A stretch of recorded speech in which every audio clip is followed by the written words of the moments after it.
ప్రస్తుతం వైఎస్ఆర్సీపీ ఆఫీస్లో ఆ పార్టీ ఎమ్మెల్యే గడికోట శ్రీకాంత్ రెడ్డి మాట్లాడుతున్నారు. ఆ లైవ్ చూద్దాం. అన్యాయమే చేసి ఉండింటే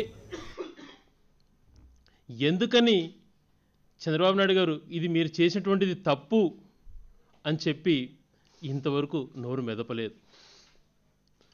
కేంద్ర మంత్రివర్గంలో భాగస్వామిగా కొనసాగుతున్నటువంటి ఇద్దరు మంత్రులైతేనేమి, గౌరవనీయులు అశోక్ గజపతిరాజు గారు, సుజనా చౌదరి గారు, అదే రకంగా అదే భాగస్వామిలో ఉన్నటువంటి ఇక్కడ తెలుగుదేశం ప్రభుత్వం కానీ ఎవ్వరు కూడా నోరు మెదపలేదు అని అంటే ఏ రకంగా వీళ్ళు ఈ రాష్ట్ర ప్రయోజనాలు తాకట్టు పెట్టారో ఆలోచన చేసుకోవాలి. మహారాష్ట్ర, కర్ణాటక, అప్పుడు ఉమ్మడి ఆంధ్రప్రదేశ్ 3 రాష్ట్రాల మధ్యన ట్రిబ్యునల్ ఏర్పడినటువంటి విషయం అందరికీ తెలిసినటువంటిది. రాష్ట్ర విభజన తర్వాత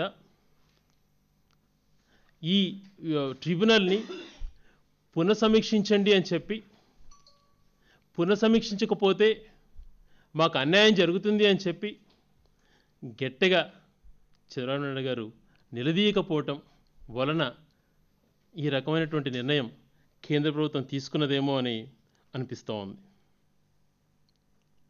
దీనిపైన ఏదైతే ట్రిబ్యునల్, బ్రిజేష్ ట్రిబ్యునల్ 2011లో వచ్చినప్పుడు జగన్మోహన్ రెడ్డి గారు ఆ రోజే ప్రధానమంత్రికి ఒక లేఖ రాయడం కూడా జరిగింది.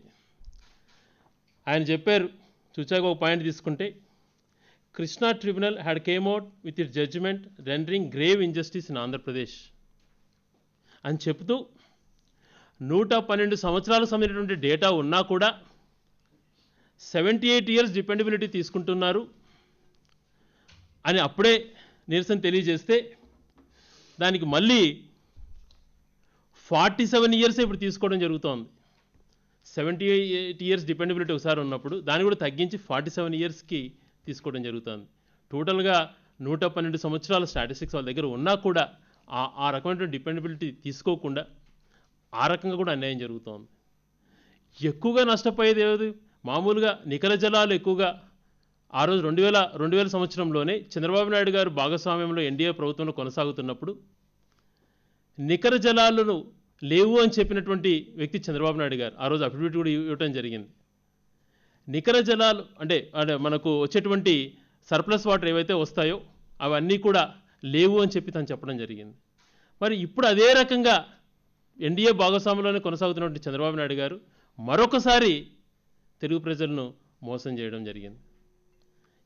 ఎన్ని రకాల నష్టపోయారో ఆంధ్ర ప్రజలు మనకందరికీ కూడా తెలిసినటువంటి విషయమే. ఈరోజు కృష్ణా డెల్టా తీసుకుంటే ఎక్కడ చూసినా కరువు అన్నది తీవ్ర స్థాయిలో ఉంది. కనీసం త్రాగునీటికి కూడా వదిలేటువంటి పరిస్థితి లేదు. ఏదైతే ఈ టైలెండ్ స్టేట్స్ ఉంటాయో, అంటే కింద రాష్ట్రాలు ఉంటాయో, వారికి దీనివల్ల ఎంతో ఉపయోగం ఉండేది. ముందుగా ఉన్నటువంటి ఈయన కానీ గట్టిగా మాట్లాడినంటే వచ్చేటువంటి నికర జలాల్లో కానీ సర్ప్లస్ వాటర్ కానీ ఎక్కువ వాడుకునేదానికి అవకాశం ఉండేది. దాన్ని గట్టిగా అడగలేనటువంటి పరిస్థితి. ట్రిబ్యునల్లు 811 టీఎంసీలు ఉమ్మడి ఆంధ్రప్రదేశ్ కేటాయించి 299 టీఎంసీలు తెలంగాణకు, 512 టీఎంసీలు తెలంగాణకు వాడుకోమని చెప్పి ఆ నీళ్ళను మీ ఇష్టానుసారంగా వాడుకోండి అని చెప్పి కూడా చెప్పటం కూడా అంతర్యం ఏమిటో ఆ రోజే ప్రశ్నించడం జరిగింది.